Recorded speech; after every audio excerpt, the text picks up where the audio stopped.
고린도전서 15장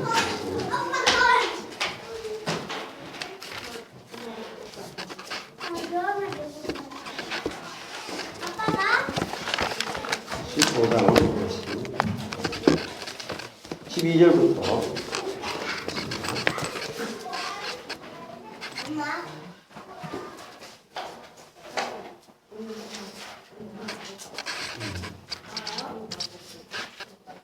12절부터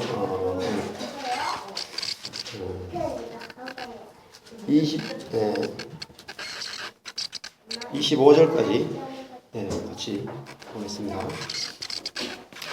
그리스도께서 죽은 자 가운데서 다시 살아나셨다 전파되었거늘 너희 중에 어떤 이들은 어찌하여 죽은 자 가운데서 부활이 없다 하느냐. 아니 죽은 자의 부활이 없으면 그리스도도 다시 살지 못하시리라. 그리스도께서 만일 다시 살지 못하셨으면 우리의 전파하는 것도 헛것이요 또 너희 믿음도 헛것이며 또 우리가 하나님의 거짓 증인으로 발견되리니 우리가 하나님의 그리스도를 다시 살리셨다고 증거하였으나 만일 죽은 자가 다시 살아나셨으면 하나님의 그리스도를 다시 살리시지 아니하셨으리라. 만일 죽은 자가 다시 사는 것이 없으면 그리스도도 다시 사신 것이 없었을 터이요. 그리스도께서 다시 사신 것이 없으면 너희의 믿음도 헛되고 너희가 여전히 죄 가운데 있을 것이요. 또한 그리스도 안에서 잠자는 자도 망하였으리니 만일 그리스도 안에서 우리의 바라는 것이 다만 희생뿐이면 모든 사람 가운데 우리가 더 불쌍한 자리라. 그러나 이제 그리스도께서 죽은 자 가운데서 다시 살아 잠자는 자들의 첫 열매가 되셨도다. 사람이 사람으로 말미암았으니 죽은 자의 영으로 또 사람으로 말미암으리라. 아담 안에서 모든 사람이 죽은 것 같이 그리스도 안에서 모든 사람이 삶을 얻으리라. 그러나 각각 자기 차례대로 되니 오늘은 주님의 그리스도요 다음은 그리스도가 임하실 때에 우리에게 붙은 자로. 그 후에는 나중이니 저가 모든 정사와 모든 권세와 능력을 멸하시고 나라를 아버지 하나님께 바칠 때라. 저가 모든 원수를 그 발 아래 둘 때까지 불과 왕노릇 하시리니. 아멘. 오늘 죽은 자와 산 자라는 제목으로 같이 말씀을 나누기를 원합니다. 고린도전서 15장이 우리가 이제 그 12장이 은사에 대한 것이었고 또 13장은 이제 제일 좋은 길을 보이라 해서 사랑에 대한 것이었고 그다음에 14장은 그 방언과 예언에 대해서 이야기를 했고요. 그다음에 15장에 오면은 이제 그 시작하면서 나의 나된 것은 옛사람이 새사람이 된 것은 하나님의 은혜다 이렇게 시작을 했으면서 하면서 그다음에 12절부터 이제 15장 12절부터 이제 부활에 대한 이야기가 나옵니다. 좀 지금 이제 사순절 기간이다 이렇게 이야기를 하죠. 원래 뭐 이 개신교 쪽에서 사순절을 거의 안 지키는 게 많습니다. 또 지키려야 될 큰 이유는 없고요. 원래 지킨다는 개념 자체가 율법적이기 때문에 의미가 없고 중요한 것은 이제 우리가 사순절도 대부분 어디에 초점을 맞추냐면 고난에 초점을 맞추죠. 고난.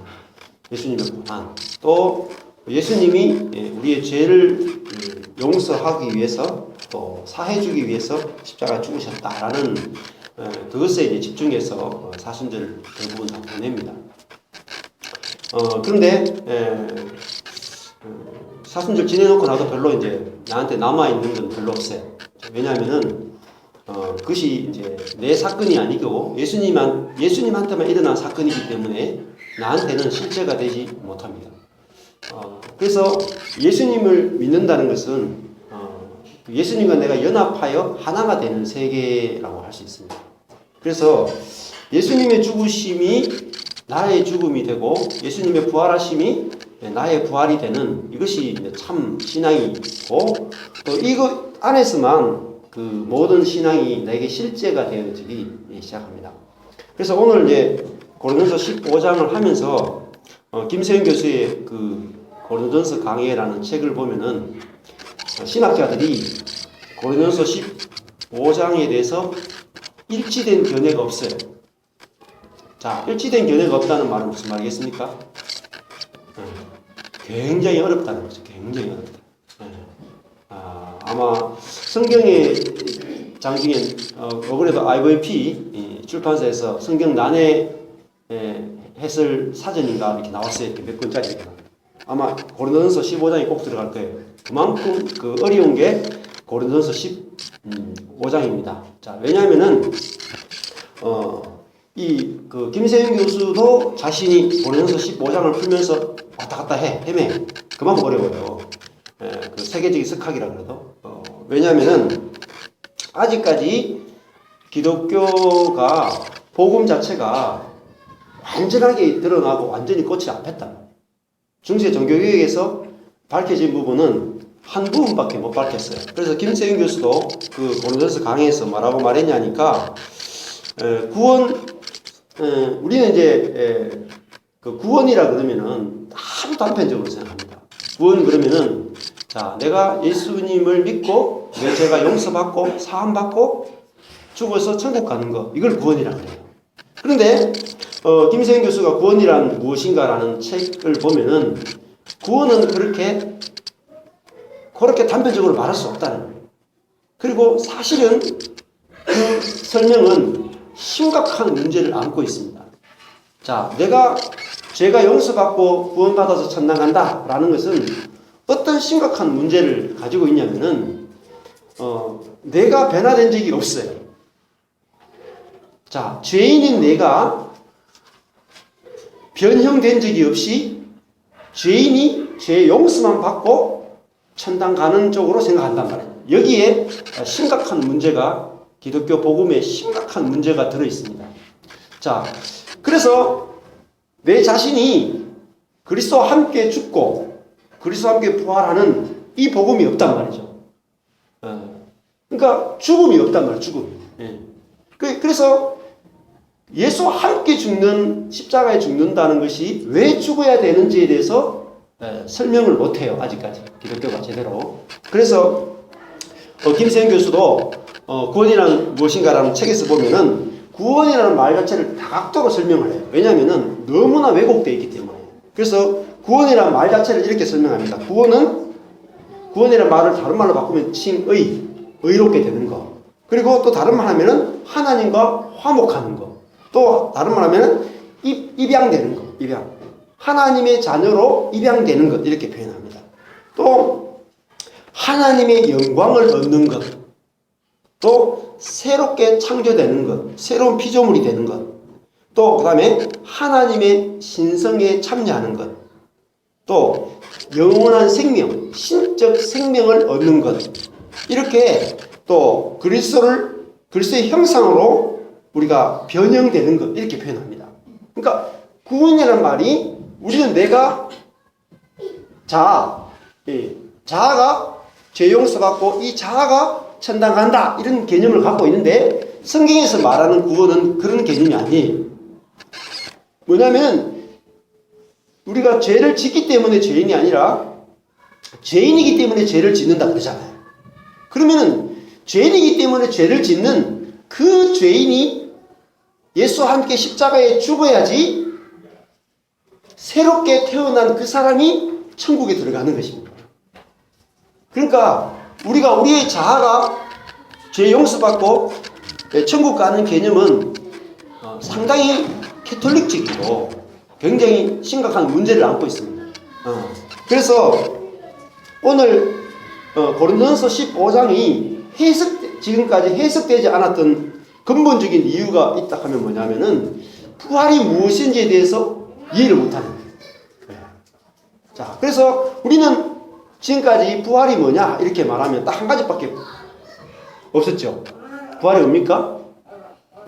우리가 기존에 갖고 있던 부활은 한 가지 부활밖에 없는데 내가 육신의 몸이 죽고 예수님이 재림할 때 내 몸이 다시 살아나는 것, 그걸 부활이라고 말합니다. 맞습니다. 그러나 그는 둘째 부활이에요. 둘째 부활. 둘째 부활. 첫째 부활이 있다면 첫째 부활. 첫째 부활에 참여해야지 둘째 부활이 있습니다. 그런데 지금까지 복음에서 밝혀내지 못한 게 뭐냐? 첫째 부활이 뭔지 모르는 거예요. 첫째 부활. 자, 그래서 요한계시록 한번 가보십시오. 요한계시록에 20장에 가보시면 첫째 부활과 둘째 부활에 대해서 나와요. 요한계시록 20장에 가보시면은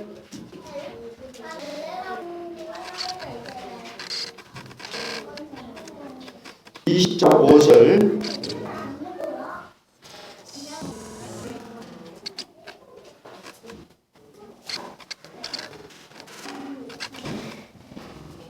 계시록 20장 보면 그 나머지 죽은 자들은 그죠?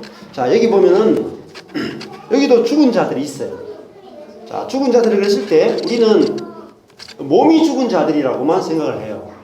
근데 성경에서 계시록도 묵시에 해당되는데 영이 죽은 자들이라고 보는 게 됩니다.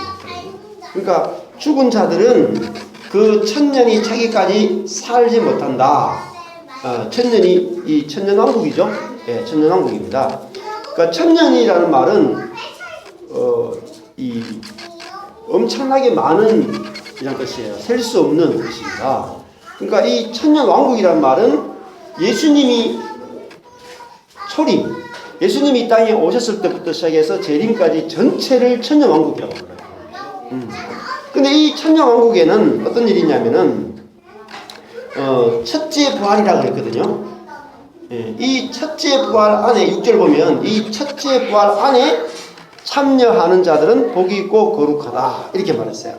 자, 자기가 첫째 부활 안에 참여해야 돼요. 그러면은 어떤 일이 있냐면은 둘째 사망이 그들을 다스리는 권세가 없다 이렇게 말했거든요. 둘째 사망. 그러니까 둘째 사망이 뭐겠어요?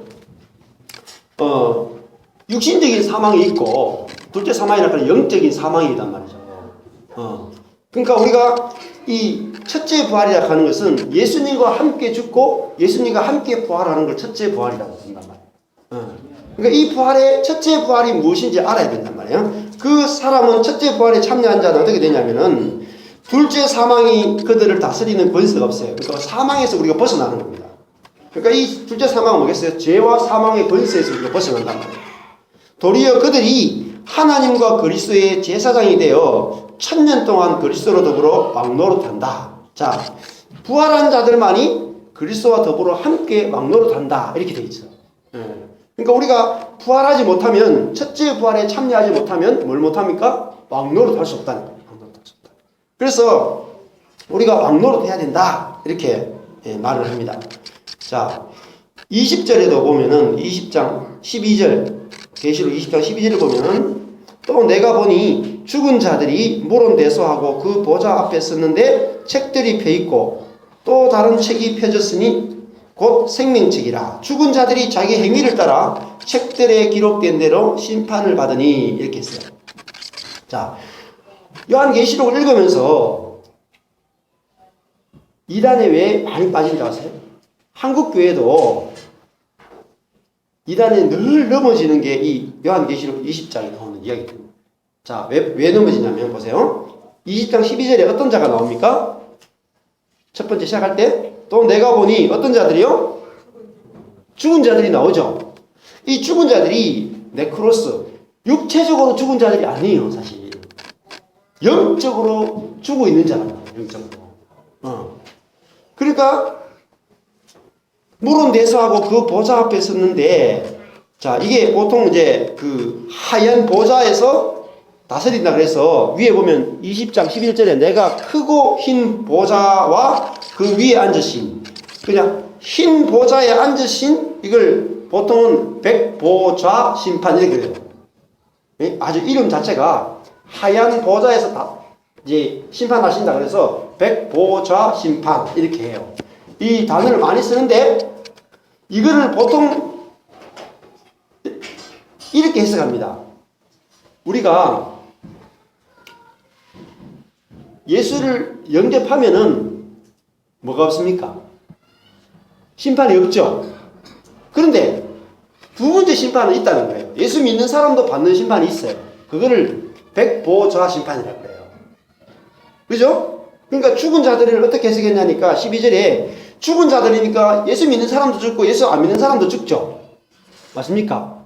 그러니까 예수 믿는 사람도 죽고 예수 안 믿는 사람도 죽으니까 그 사람들이 다 예수 그리스도가 심판하는 그 백보자 심판대 앞에서 심판을 받는데 어떻게 되냐면은 자, 뭐데스에 따라 심판 받습니까? 보십시오. 밑에 12절에 죽은 자들이 뭐를 따라요? 자기 행위를 따라 책들에 기록된 대로 뭘 받아요? 심판을 받죠. 그러니까 이 죽은 자들이니까 예수 믿는 사람 안 믿는 사람 통틀어가 다 뭐에 따라서요? 행위 따라 심판받죠.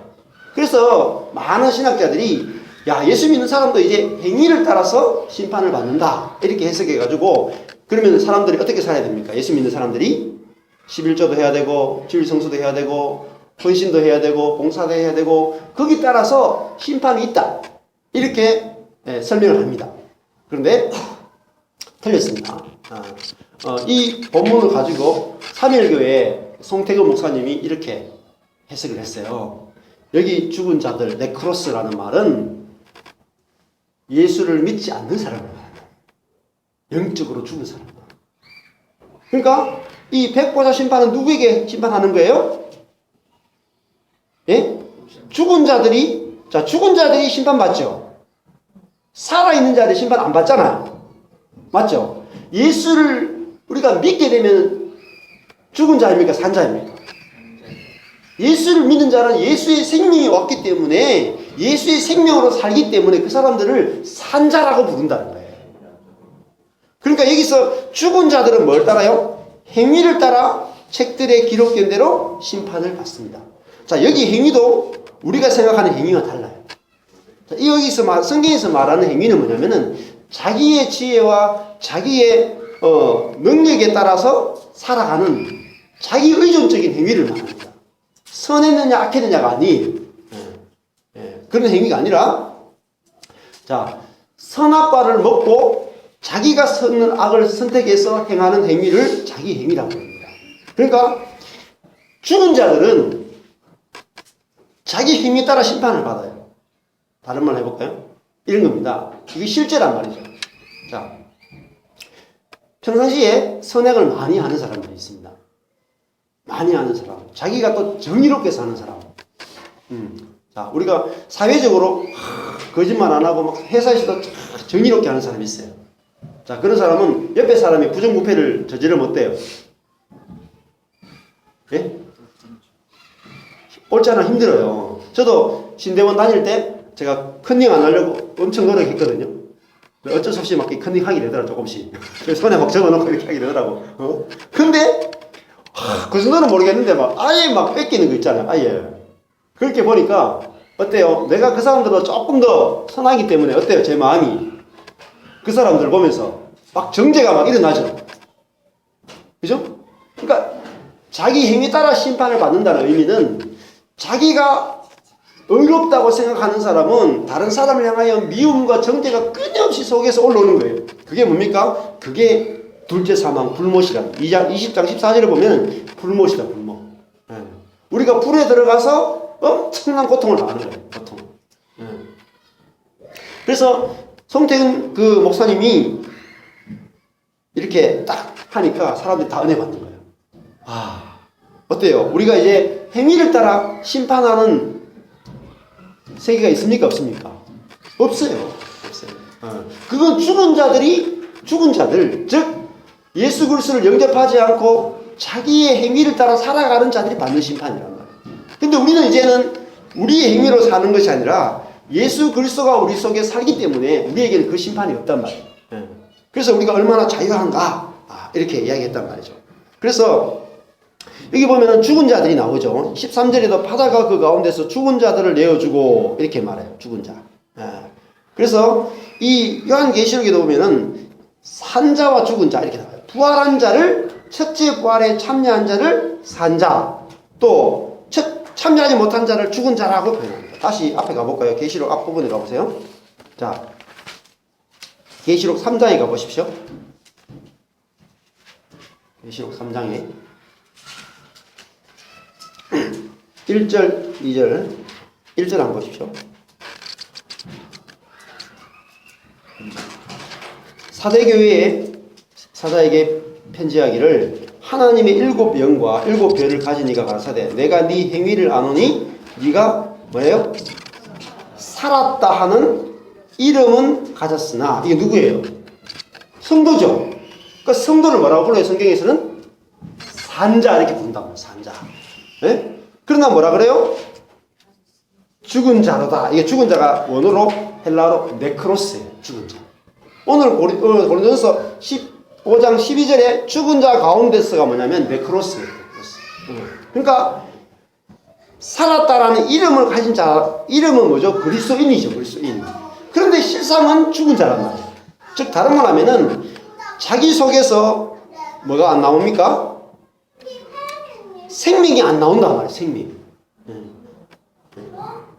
불신자들과 행위가 똑같단 말이에요. 왜? 그 속에서 자기가 행동하기 때문에. 그래서 2절에 보면은 너는 일깨워 그 남은 바 죽게 된 것을 굳게 하라 이렇게 말하거든요.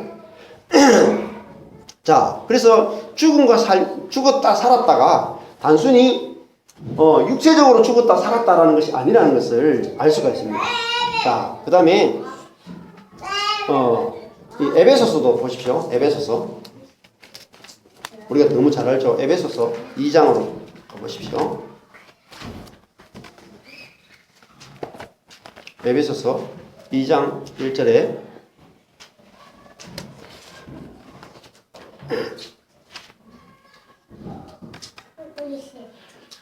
에베소 2장 1절에 읽어보겠습니다. 시작. 너희의 허물과 죄로 죽었던 너희를 살리셨도다. 2장 5절 허물로 죽은 우리를 그리스도와 함께 살리셨고, 자 여기 보면은 예수를 믿기 전에 사람들을 성경은 뭐라고 말합니까? 죽은 자라고. 죽은 자. 이게 중요해요. 죽은 자. 이 개념이 우리가 성경적인 개념하고 일반적인 우리가 갖고 있는 개념하고는 완전히 다릅니다. 그러니까 우리가 예수 믿기 전의 상태를 죽은 자라고 말해요. 죽은 자. 그러니까 이 개념이 이제 딱 우리에게 들어와야지 이 15장이 해석이 된다. 해석이. 예. 그래서 에베소 말씀을 한번 봤고요. 골로새서 보십시오. 2장. 에베소 다음에 골로새서죠.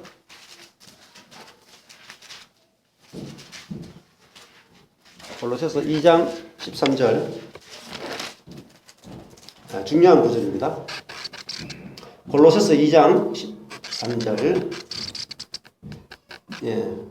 같이 읽어볼게요. 시작. 또 너희의 범죄와 육체의 무할례로 죽었던 너희를 하나님이 그와 함께 살리시고 우리에게 모든 죄를 사하시고. 아멘. 여기 보면은 자 우리가 어땠어요? 죽었더니죠. 예. 근데 죽었다는 게 무슨 개념이냐는 거죠. 여러분 우리가 지금 옆에 사람 보면 죽어 있습니까? 살아 있습니까? 살아 있죠. 근데 성경은 많은 살아 움직이는 사람들을 죽었다라고 표현한다는 거예요. 죽었다. 예. 그러면은 제가 유일하게 보는 드라마 미드, 워킹 데드, 걸어다니는 시체, 워킹 데드. 그 미드가 지금 거의 워킹 데드가 1위입니다. 1위 미드 중에는. 근데 제가 그 드라마를 이렇게 정기적으로 보는 이유가 그 메시지가 아주 선명해요. 제가 늘 말하지만은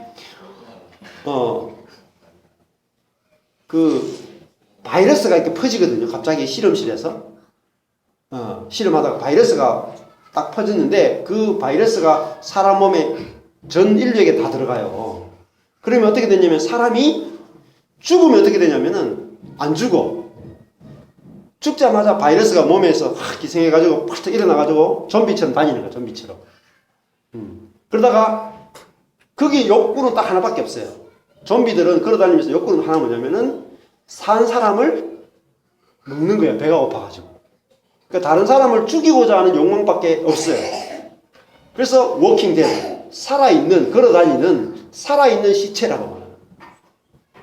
자, 이것이 성경에서 말하는 것 똑같아요. 우리가 선악을 알게 하는 그 열매를 먹자마자 사람이 어떻게 됐습니까? 그 바이러스가 사람을 죽여버립니다. 그래서 이 좀비가 걸어다니다가 사람 보잖아요. 만약에 이제 정훈영계를 보면은 잡아가지고 탁 깨물어요. 근데 아빠 하고 도망갔어. 깨물었으면 어떻게 되냐면은 그 입에 있는 그 바이러스가 그 침투해요. 그래가지고 얼마 안 있으면은 갑자기 눈이 막 뒤집어지더니 갑자기 좀비로 바뀌는 거예요. 그게 좀 그렇게 그런 영화를 만들 수 있는 게 뭐냐면은 그 미국이 기독교 문화권에 있단 말이죠. 그래서 그 성경에 있는 내용을 가지고 차용한 거죠. 여러분 이 성경을 이해할 때 제일 중요한 건 뭐냐면은 선악과를 먹은 사람은 다 죽은 자가 됐다는 거예요. 선악과를 먹은 사람은 걸어 다녀도 죽은 사람이에요. 왜냐하면은 다른 사람을 죽이고자 하는 욕망밖에 없어요. 자, 우리가 선악과를 먹은 사람은 무슨 열매를 맺을까요? 선의 열매도 맺고 악의 열매도 맺죠. 그죠? 선의 열매도 맺고 악의 열매도 맺어요. 선악과를 먹은 사람은. 그런데 그것이 다 죽은 자란 말이에요. 인간이 아무리 선한 열매를 맺어도 악의 열매를 맺어도 똑같이 성경은 죽은 자랍니다. 무슨 열매를 맺지 않으면 다 죽은 자냐면 생명의 열매를 맺지 않으면 죽은 자예요. 이 패러다임이 중요합니다. 우리는 선한 열매를 맺으면 산 자라고 말하고 악한 열매를 맺으면 죽은 자라고 말하는데 성경은 뭐라고 말하냐면은 그 사람이 아무리 선한 일을 해도 죽은 자고 악한 일을 해도 죽은 자고 다 죽은 자라는 거예요. 살아있는 사람은 어떤 사람이냐면은 생명의 열매를 맺은 사람만을 산자라고 말하는 것입니다. 그래서 자 오늘 이 골로새서 2장 13절이 중요한데 죽은 것을 뭐라고 표현했습니까? 죽은 것을 그 앞에 뭐라고 표현했죠? 골로새서 2장 13절에서 무할례로 죽었던 그랬죠. 근데 할례 받지 않는 것이 죽은 거라는 거죠. 맞습니까? 무할례로. 근데 뭐가 할례되지 않은 자는 죽은 거예요? 뭐가 할례되지 않은 자를 죽은 거라요? 표현했어요? 육체, 여기만 사르커스, 육체가 거의 원어로 사르커스예요. 그러니까 사르커스가 할례되지 않은 사람은 죽은 자라는 거죠. 이해되십니까? 사르커스. 그러니까 뭐냐면은 자기중심적인 자아가 할례되지 않은 사람은 산 사람이 아니다라는 거예요. 자, 그럼 무슨 말입니까? 나의 지혜와 선악과를 먹은 이유가 뭡니까? 하나님처럼 되려고 했죠. 그죠? 하나님처럼 되려고 하는 사람이 선악과를 먹었으니까 하나님처럼 됐어요. 사단의 말이 맞아요. 하나님처럼 됐기 때문에 자기가 하나님 됐기 때문에 이제는 뭐로 살아요? 자기의 지혜와 자기의 능력을 의지해 살아간단 말이에요. 그거를 사르크스라고 부르는 거예요. 그러니까 우리가 자기의 지혜와 자기의 능력을 기초로 살아가는 사람을 뭐라 그래요? 육체가 할례되지 않았기 때문에 사르크스가 할례되지 않았기 때문에 죽은 자라 한단 말이에요. 죽은 자. 자, 무슨 말입니까? 하나님의 지혜와 하나님의 능력의 공급으로 살아가는 것이 아니라 자기의 지혜와 자기의 능력을 가지고 살아가는 자이기 때문에 그 사람을 죽은 자라고 불렀단 말이에요. 여러분 목회도 마찬가지입니다. 이번에 가까운 이제 아는 분이 목회를 이제 개척을 하려고 준비 중에 있는 분이 계신데,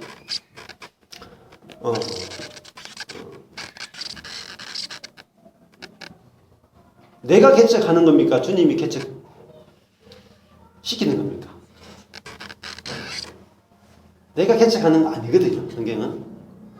자, 바울이 하나님을 위해서 헌신했습니까? 하나님이 바울을 불렀습니까? 하나님이 바울을 불렀죠. 아브라함이 하나님을 따라갔습니까? 하나님 아브라함 불렀습니까? 아브라함은 그냥 아버지 따라서 우상을 섬기는 사람이 불과했습니다. 그런데 하나님이 아무런 생각 없는 아브라함을 부르셨죠. 그리고 그를 이끄셨어요.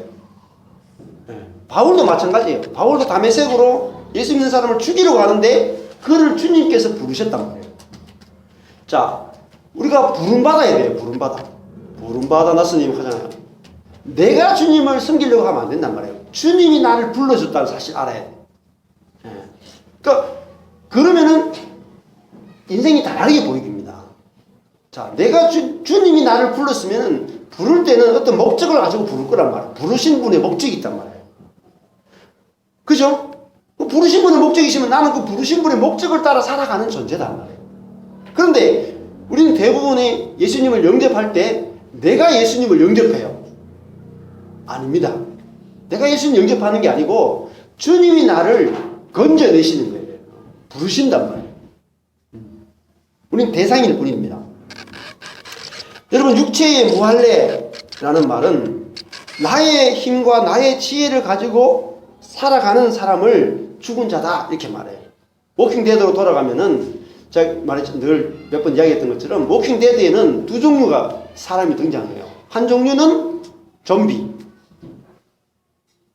그래서 전반부에는 그 지금 시리즈 7이거든요. 일곱 번째 시리즈를 하고 있어요. 근데 시리즈 하는데 제가 앞부분에서 시리즈 1, 2 앞에서는 뭐 하냐면은 좀비가 너무너무 무섭게 그려져요.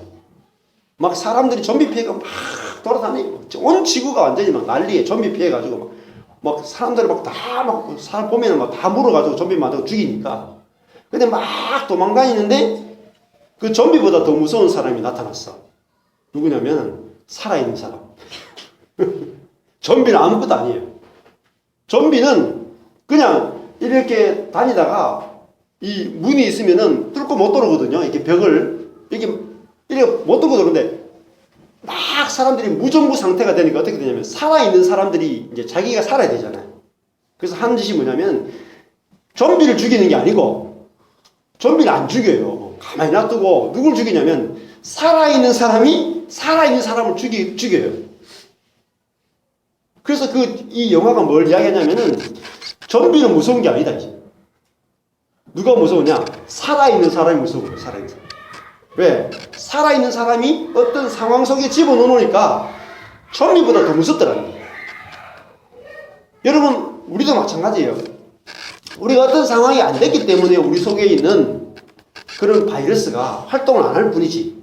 어떤 상황만 되면은 좀비가 되는 그 바이러스보다 더 무서운 게 뭐냐면은 눈에 보이지 않지만 우리 속에 눈에 보이지 않는 바이러스가 우리 속에 있다라는 것을 그 워킹 데드가 이야기한단 말이에요.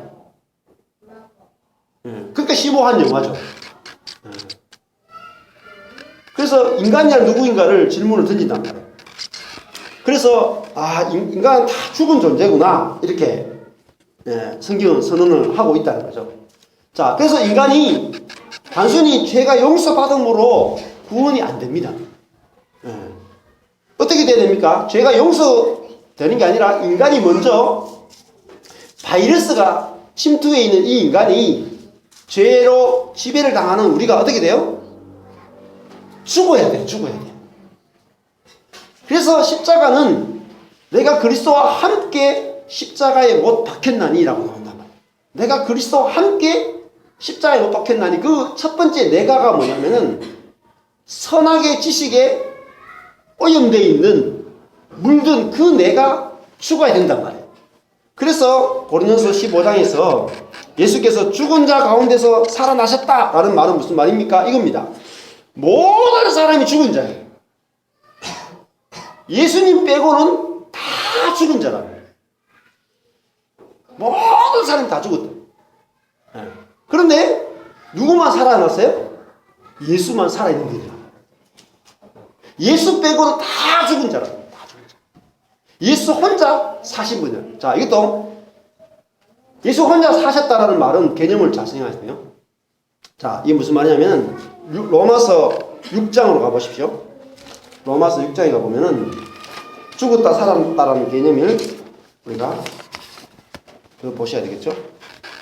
로마서 6장 11절을 보시면은 죽었다 살았다는 개념이 뭘 뜻하는지를 이야기해 주겠습니다. 로마서 6장이 아주 중요한 장인데 복음 중에도 아주 너무너무 중요한 장입니다. 로마서 6장 11장에 보면은 11절에 보면은 로마서 6장 11절 같이 10절부터 같이 한번 읽어볼게요. 시작. 그의 죽으심은 단번에 죽으심이요 그의 살아심은 하나님에 대하여 살아심이니 이와 같이 너희도 너희 자신을 죄에 대하여는 죽은 자요 그리스도 예수 안에서 하나님을 대하여는 산 자로 여길지어다. 아멘. 자, 예수님 여기 10절에 예수님의 십자가와 부활에 대해서 말하고 있죠. 그걸 어떻게 바울은 해석했습니까? 예수님의 죽으심은 뭐에 대하여 죽으심이에요? 죄에 대하여 죽으심이에요. 그러니까 죄와의 관계를 끊어버리는 죽음이에요. 죄와의 관계를. 예수님의 죽음은 우리 몸을 뭐라고 말하냐면은 한 장 넘겨보십시오. 한 장 넘겨보면은 우리 몸을 뭐라고 말하냐면은 성경에서 로마서에서는 로마서 7장의 24절 보십시오. 오호라 나는 공고한 사람이로다. 이 무슨 뭡니까? 사망의 몸에서 누가 나를 건져내랴 이렇게 말했죠. 그러니까 우리 몸을 뭐라고 하냐면은 사망의 몸, 죽은 몸이라고 말합니다. 죽은 몸. 자, 우리 몸이 죽은 몸이라고 하는 것은 뭐죠?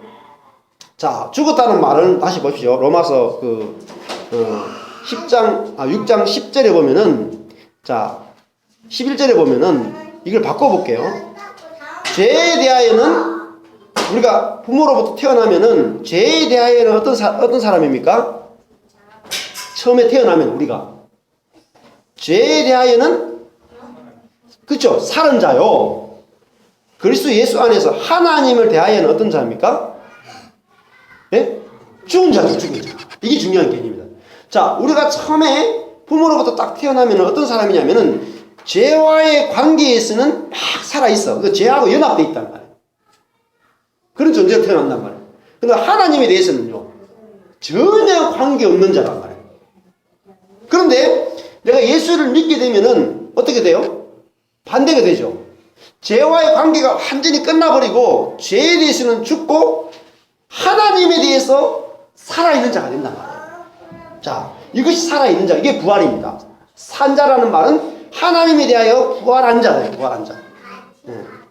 이게 부활이단 말이에요. 그러면 우리가 지금 예수를 믿는다는 것은 내가 했습니까? 부활 안 했습니까?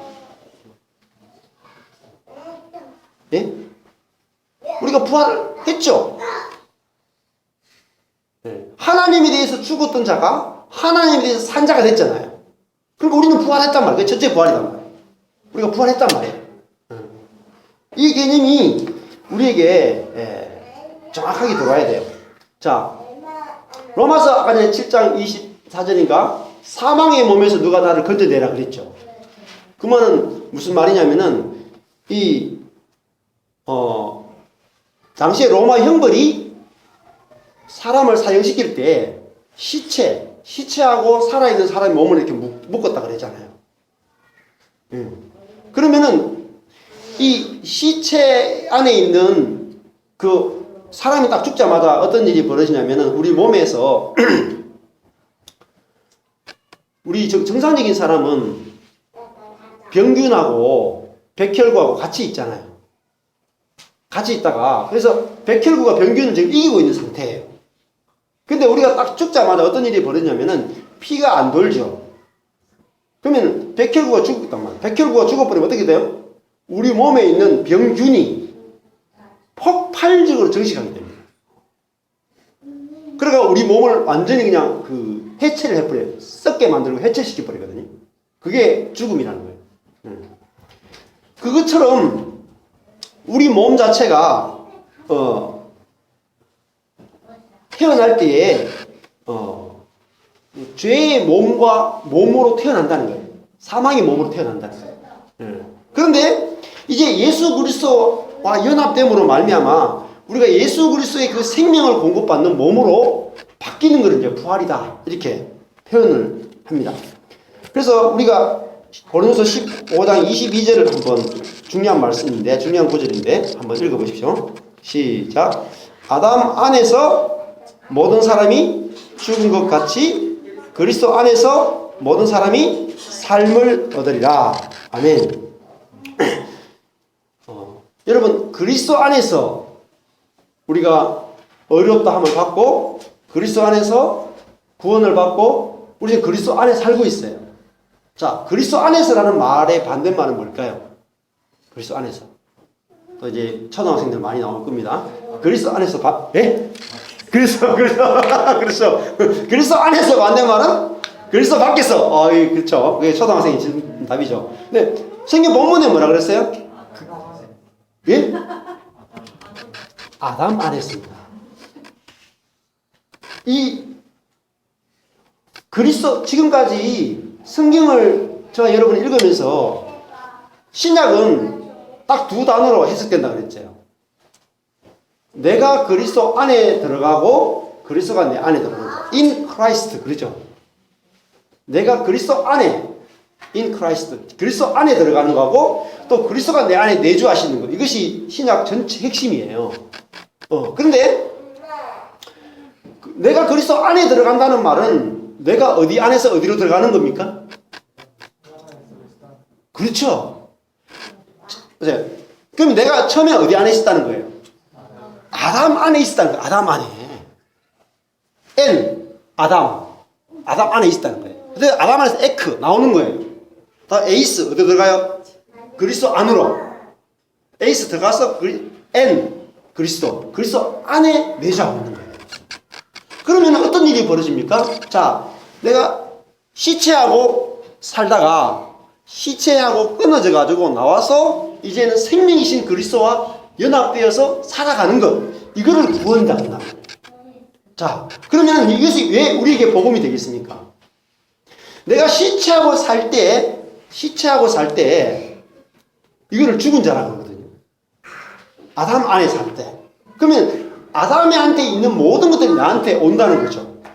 맞습니까? 자동적으로. 그러니까 아담은 선악을 알게 하는 지식의 열매를 먹고 하나님처럼 되어가지고 자기가 선악을 판단하고 살아가는 죽은 자예요. 근데 그러면 나는 어떻습니까? 내가 살아보면은 내 안에서 뭐가 자동적으로 나옵니까? 선악이 자동적으로 나오고 선악의 판단이 자동적으로 나와서 하나님과의 관계, 옆에 사람하고 관계가 어떻습니까? 죽죠. 연합이 안 되고 하나가 안 돼요. 그거를 죽었다라고 말하는 겁니다. 다른 사람하고 연합이 안 돼. 왜?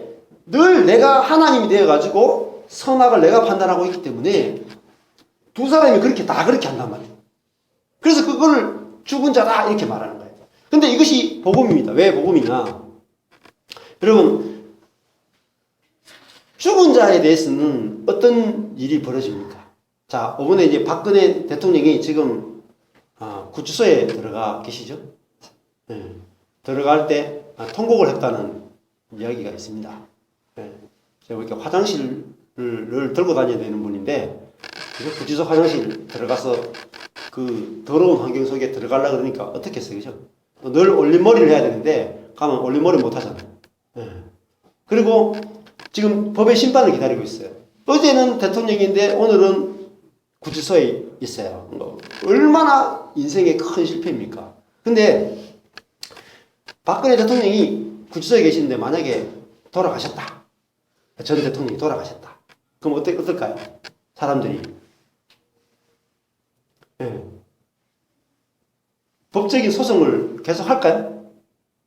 끝납니다. 끝나. 사람이 딱 죽는 순간에 모든 법은 율법에서 자유케 되는 거예요. 자, 성경에서 전 인류를 아담 안에 있다라고 말하고 아담의 생명을 그대로 받아 사는 사람이기 때문에 죽은 자라고 말해요. 이거는 심판에 대한 선언이기도 하지만은 진짜 더 중요한 건 뭐냐면은 인간은 다 하나님이 원하시는 삶을 살 수 없는 자고 하나님이 원하시는 대로 쓸 수 없는 자이기 때문에 하나님의 용도에 안 맞기 때문에 다 죽은 자라는 말은 심판하지 않는다는 말이에요. 다른 말은. 여러분, 죽은 자는 뭐죠? 심판이 끝났다는 말이에요. 죽음 자체가 심판이잖아요. 죽음 자체가. 여러분, 그래서 우리 자신이 하나님께 나갈 때 뭘 들고 나갈 필요가 없습니까? 우리의 선한 행위와 악한 행위를 하나님은 안 보신단 말이에요. 왜? 지금 아담 안에서 누가 죽었어요? 보십시오. 누가 죽었습니까? 22절에 가인이 죽었어요? 아니죠. 아벨도 죽었고 모든 사람이 다 죽었단 말이에요. 모든 사람이 다 죽었다는 말은 하나님께서 죽은 자에게 심판하지 않는 걸 말해요. 자, 죽은 것 자체가 심판이에요. 죽은 자 자체가. 죽은 그 자체가 심판이에요. 하나님을 떠난 것 자체가 심판이에요.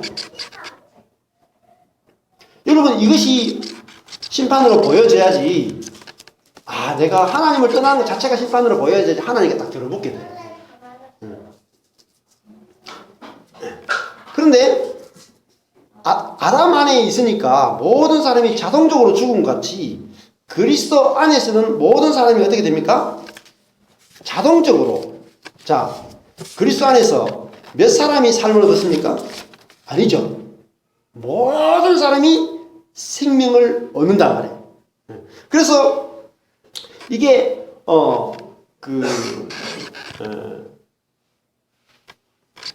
바울이 이제 예수님을 설명하는 아주 독특한 설명 중에 하나입니다. 전 인류를 딱 두 사람으로 정리해 버리는 거예요. 아담, 그리스도. 그래서 우리가 구원받는다는 건 뭡니까? 그리스도 안에 들어가서 그리스도와 연합되어서 그리스도의 생명으로 살아가는 걸 구원이라고 한단 말이에요. 그 사람을 산자라고 부르는 것입니다.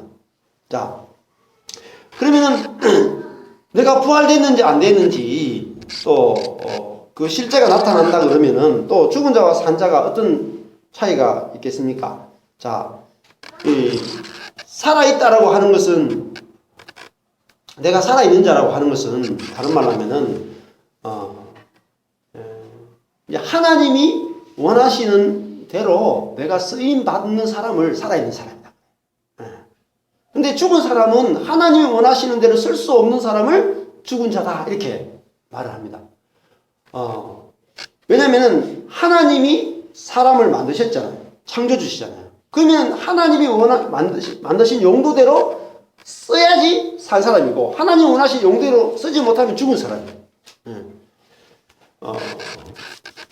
여러분, 우리나라 산 중에 이제 봄 되면 산행을 많이 가거든요. 저도 이번에 뭐 이렇게 철회산에 갔다 왔는데, 철회산보다는 금강산이 좋겠죠. 근데 철회산은 저한테 살아있는 산이고 금강산은 죽은 산이에요. 왜냐면은 철회산은 제가 언제든지 갈 수 있는 산이지만은 금강산은 아무리 좋아도 갈 수가 없어. 그럼 죽은 산이잖아요. 하나님과 나와의 관계도 마찬가지입니다. 내가 살아있다라고 하는 것은 뭐냐면은 하나님이 원하시는 용도에 우리를 쓸 수 있는 사람을 산 사람이다. 그렇게 표현합니다. 그러면은, 즉 다른 말 하면은 이 선악과를 딱 따먹자마자 이 땅이 이제 그 심판을 받잖아요. 그래서 땅에서 뭐가 나옵니까? 창세기 보면은 가시와 은근기가 나죠. 그러면은 구약에 있던 모든 사람을 밭으로 본다면은 그 밭에서 뭐가 나왔냐면은 가시덤불하고 은근기밖에 안 나왔단 말이에요. 하나님이 농부시고 땅을 만들었는데 가시덤불과 은근기밖에 안 나와요. 그러면 그 밭을 어떻게 합니까? 가시덤불과 은근기를 불로 태워서 아무것도 없는 밭을 만들어서 그 농부가 원하는 씨앗을 준비해서 그 씨앗을 뿌려가지고 농부가 원하는 열매를 거둘 거라는 거죠. 이것이 사실은 성경의 내용을 아주 압축한 것입니다. 그런데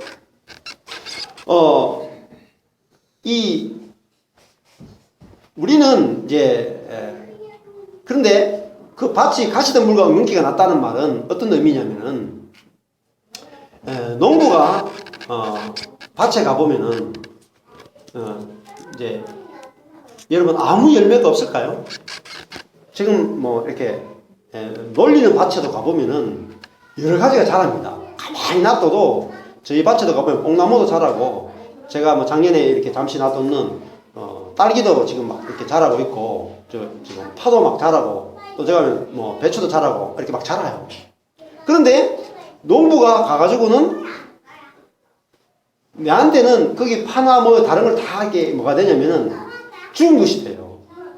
왜냐면 나는 원래 뭘 심기 원하냐면 나는 원래 들깨를 심기 원해. 그러면 들깨 외에는 다 이게 죽은 것이 된다고.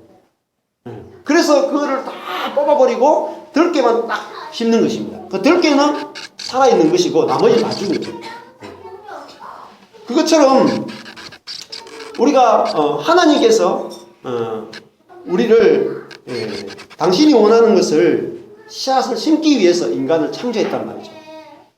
근데 우리는 내가 보기에 열매라고 생각하는 것들을 가지고 살았다라고 생각을 하는 겁니다. 내 안에 뭐 딸기가 나고 파가 나오고 이 뽕나무 어디가 나오고 얘들은 살았다고 생각하는데 하나님한테서는 들깨만을 얻기 원하는 농부한테서는 함이 다 죽은 거란 말이에요.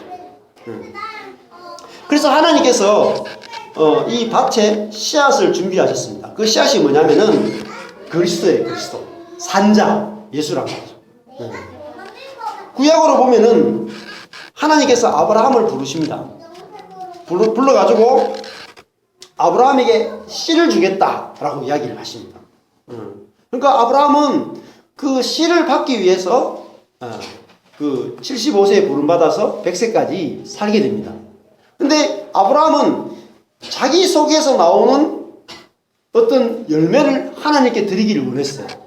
그래서 여종인 하갈을 통해서 이스마엘을 낳아가지고 자기한테서 나오는 그 씨를 이스마엘을 하나님 나라를 위해서 드리기를 원했단 말이에요. 그런데 하나님께서는 아브라함이 만들어낸 씨인 이스마엘을 쫓아내라 이렇게 말씀하셨어요.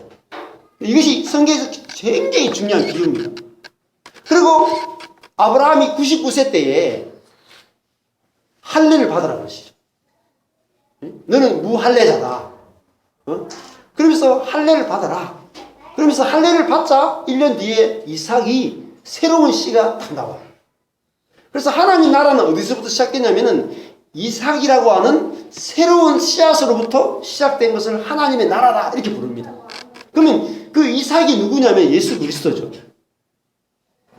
그래서 이스마엘로부터 태어난 모든 후손들은 뭐가 돼요? 세상이 되고 이삭으로부터 태어난 영적인 사람들은 전부 다 하나님 나라가 되는 것입니다. 무엇으로요? 출생으로 되는 것입니다. 출생으로.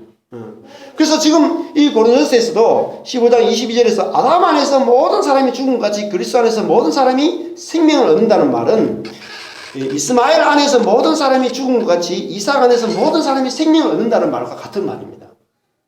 자, 그러면 이것이 왜 구원이 되냐면은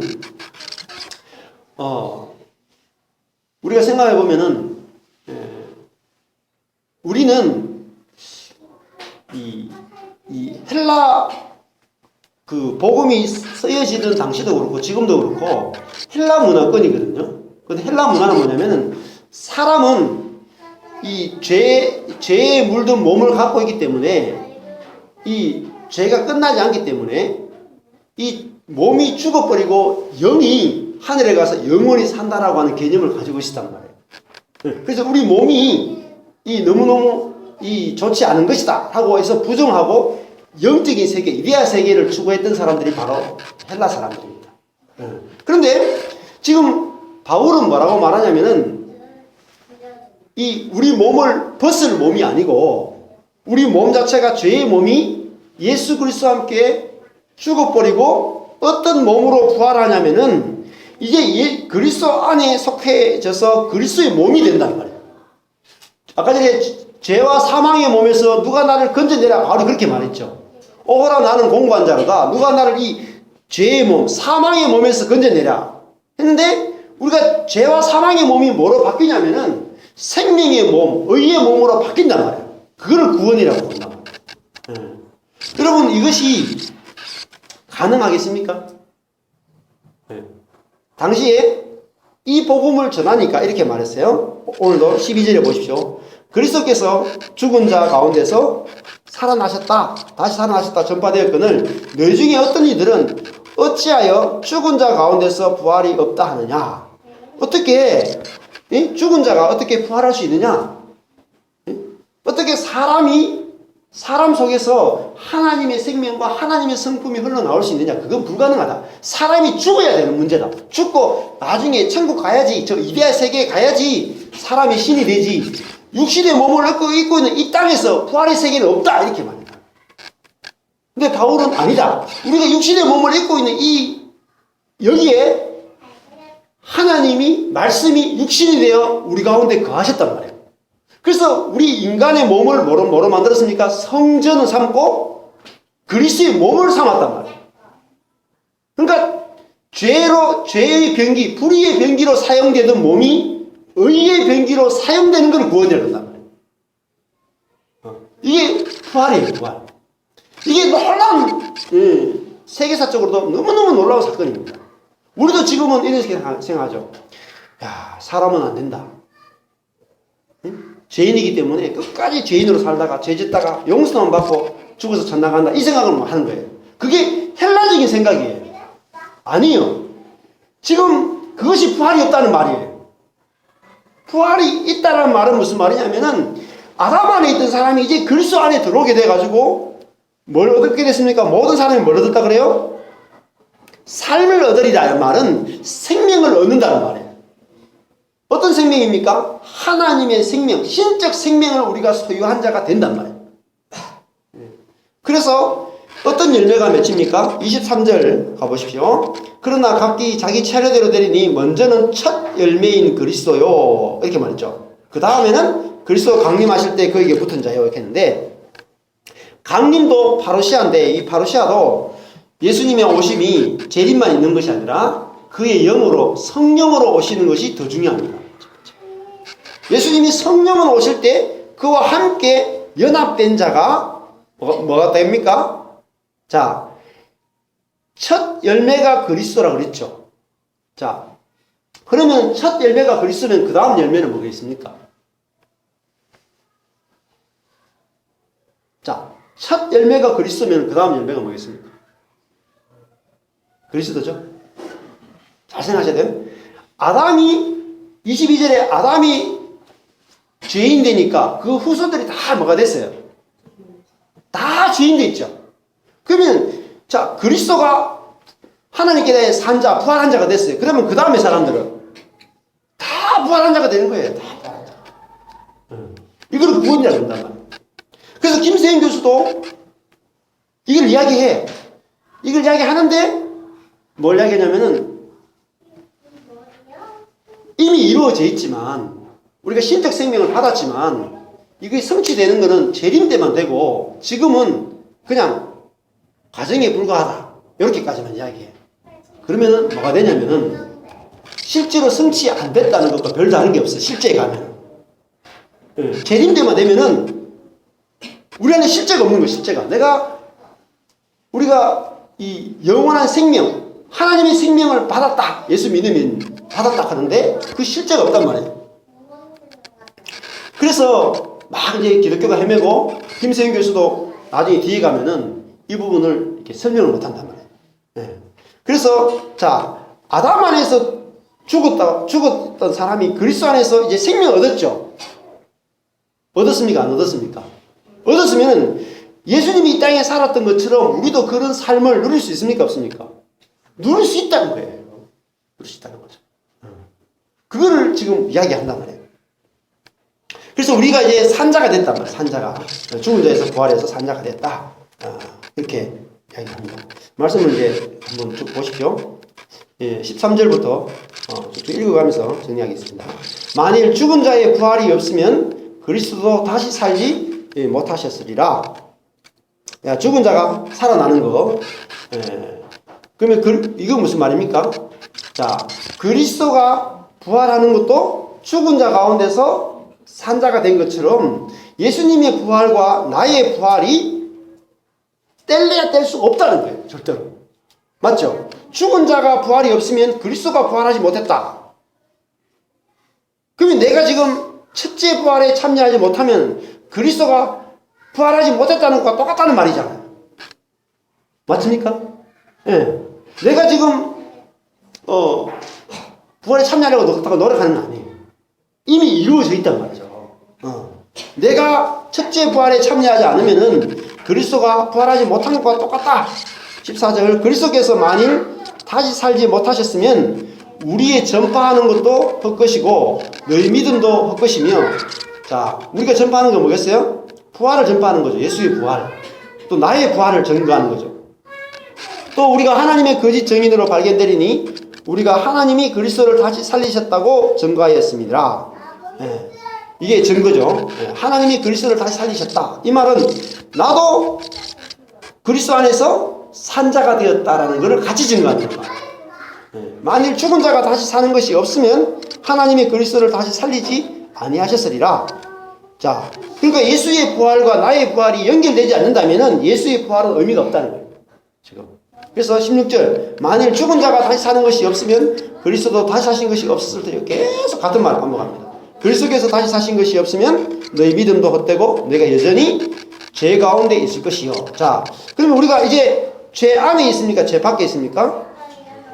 죄에서 나왔다 그러죠. 그죠? 예, 왜냐면은 우리가 죄에 대해서 죽은 자이기 때문에 이제 죄에 대해서 나왔다는 거예요. 18절에 또한 그리스도 안에서 잠자는 자도 망하였으니.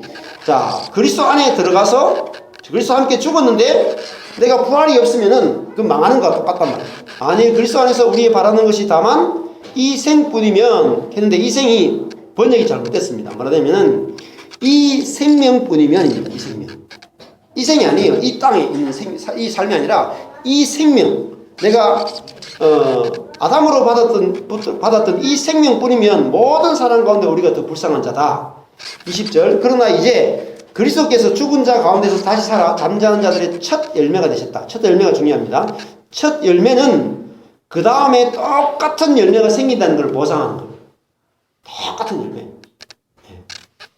자, 21절 사람이 사람으로 말미암았으니 죽은 자의 부활도 사람으로 말미암는다. 아담 안에서 모든 사람이 죽은 것 같이 그리스도 안에서 모든 사람이 생명을 얻게 될 것이다. 그러나 쭉 가서 이제 그러나 각기 자기 차례대로 되리니 먼저는 첫 열매인 그리스도요 다음에는 그리스도 강림하실 때 그에게 붙은 자다. 그리스도를 자기 안에 내주하는 그런 성령을 받은 사람들이죠. 그 후에는 나중이니 제가 모든 정사와 모든 권세와 능력을 멸하시고. 자, 어떻게 멸했습니까? 십자가에서 정사와 권세와 능력 아담의 세계를 어떻게 했어요? 다 자기 몸 안에서 아담의 세계를 다 멸해버렸다. 모든 아담의 세대를 다 죽여버리고 나라를 아버지 하나님께 바칠 때라 이렇게 말했어요. 제가 모든 원수를 그 발 아래 둘 때까지 반드시 왕노릇 하셔야 된다 이렇게 말해요. 왕노릇. 예수님만이 이제 왕이 되신다. 자, 근데 이 왕은 어떤 왕입니까? 생명의 왕이라는 거예요. 생명의 왕. 이 왕노릇은 자, 예수님이 새로운 씨앗으로 오셨죠. 그러면 예수님이 하나님에 대해 산자로서 새로운 씨앗을 오셨기 때문에 이 씨앗이 땅에 떨어지는 걸 다른 말로 하면은 겨자씨와 같아요. 천국의 겨자씨와 같은 거예요. 자, 그래서 우리가 밭에 예를 들어 가지고 이런 여기가 밭이라고 생각하면 여기에 온갖 열매들이 많아요. 그런데 여기에 겨자씨 하나를 딱 심으면 어땠습니까? 겨자씨가 쫙 자라가 나무가 돼요. 그리고 그것이 또 그 씨앗을 퍼뜨려 가지고 똑같은 겨자씨를 이렇게 가지고 이 밭을 뭐로 다 채우냐면 겨자나무로 다 채워버려요. 그것이 뭐냐면 왕노릇 한다는 거예요. 자기와 똑같은 사람들을 만들어 가지고 온 땅을 다 덮어버리는 거예요. 이거를 왕노릇 한다는 거예요.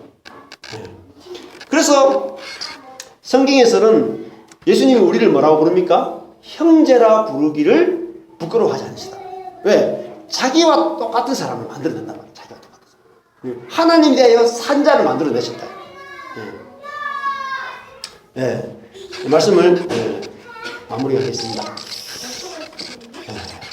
예수님께서는 아담의 세계를 끝내시고 그리스도의 세계를 만들어내셨습니다. 우리를 그리스도 안으로 인도해 버리셨습니다.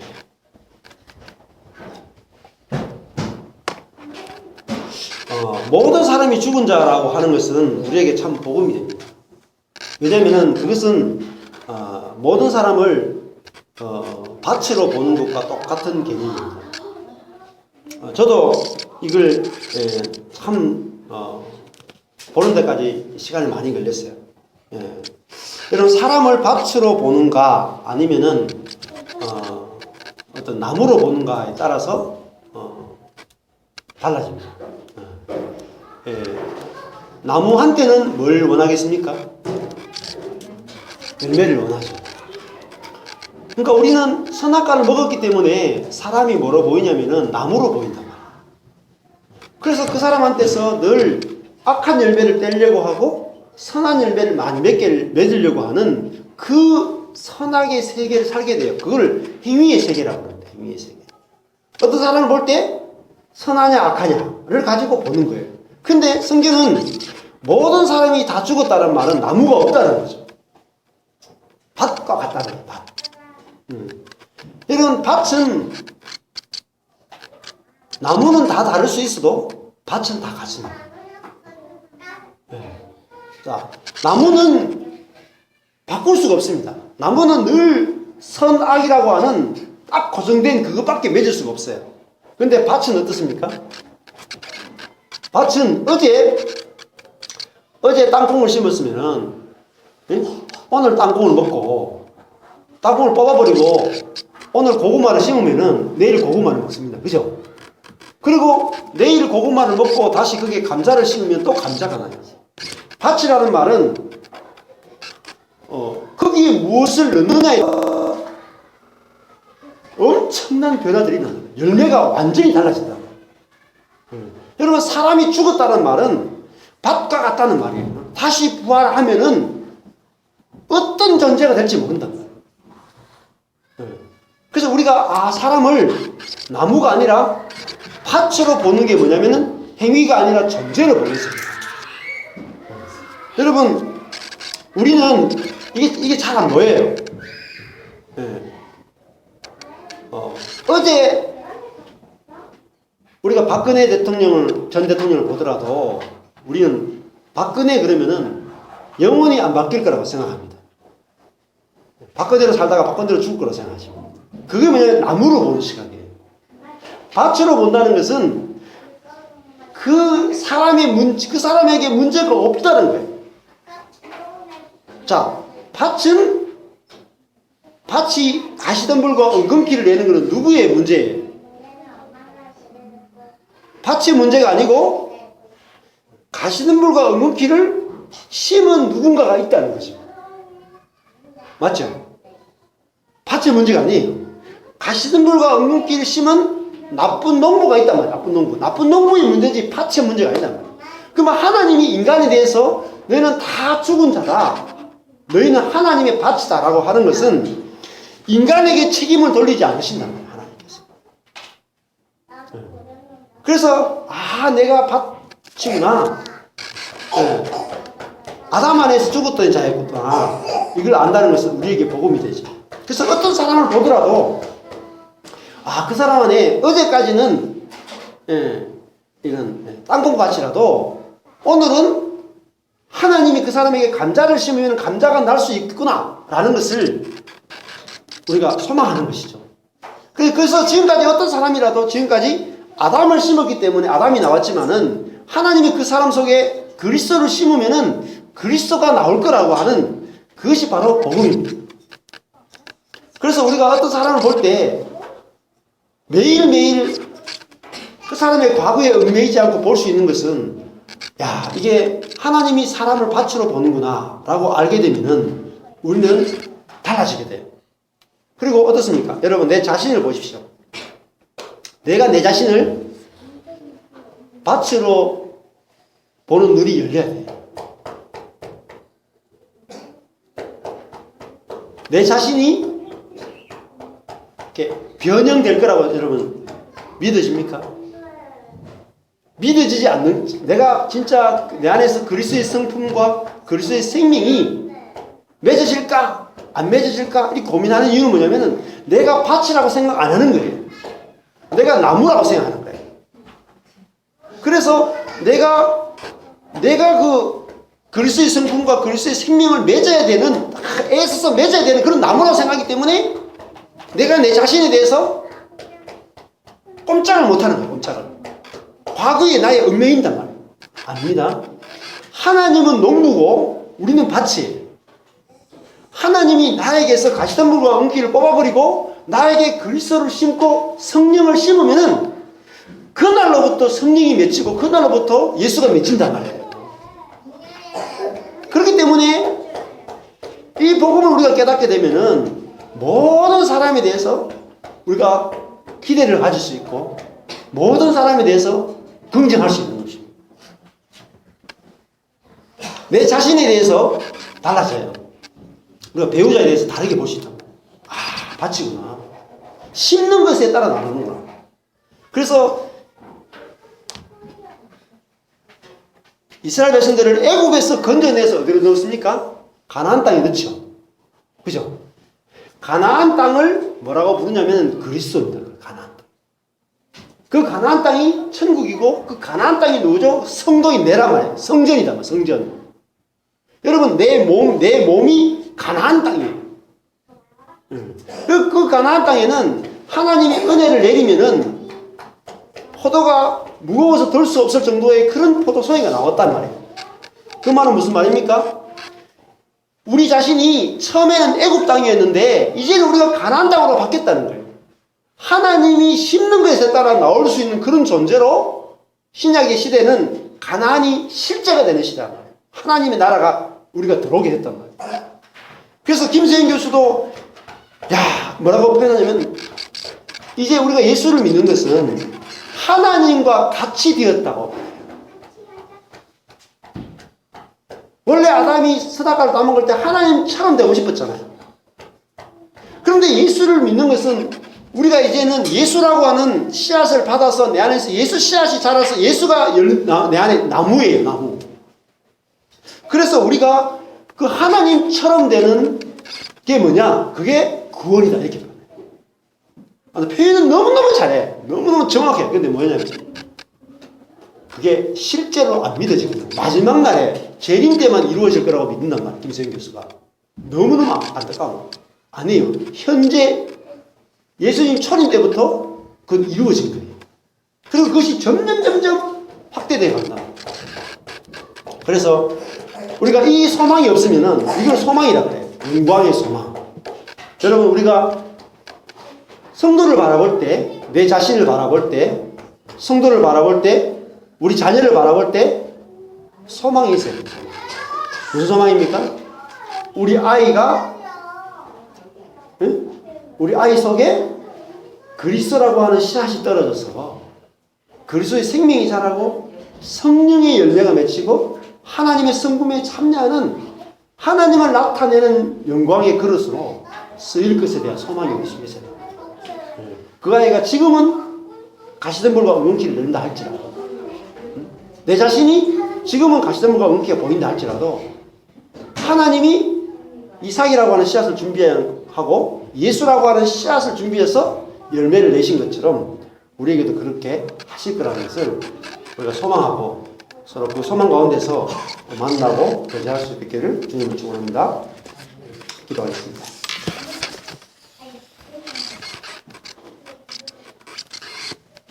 하나님 아버지,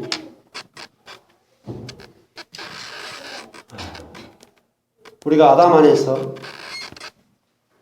태어났기 때문에 우리의 첫 출생은 하나님께 내어놓을 것이라고는 가시덤불과 엉겅퀴밖에 없었습니다.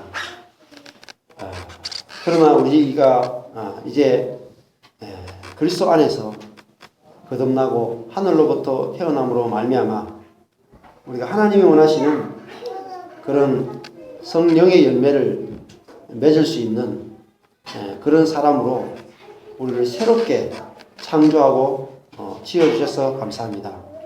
우리가 이 복음이 우리 안에 들려지고 깨달아지시고 또 우리 안에 누려질 수 있게 되기를 소망합니다.